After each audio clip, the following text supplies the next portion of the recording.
Portugal D7 ভিসার জন্য আমি যে প্যাসিভ ইনকামের কথা পূর্বের একটা ভিডিওতে বলেছিলাম, সেই প্যাসিভ ইনকামটা কি সে বিষয় নিয়ে আজকে আমি আলোচনা করব। প্যাসিভ ইনকামটা হচ্ছে যাদের যেমন রেন্টাল ইনকাম, বাড়ি ভাড়া, দোকান ভাড়া, যত ধরনের ভাড়া আছে সেই ভাড়া, পেনশন, আপনি রিটায়ার্ড গিয়েছেন, পেনশন পাচ্ছেন, সেই পেনশন থেকে যে ইনকাম সেইটা।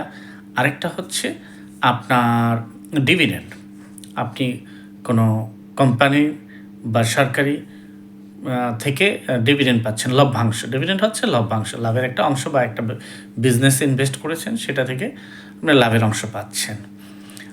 এই ধরনের ইনকামকে সাধারণত প্যাসিভ ইনকাম বলা হয়ে থাকে।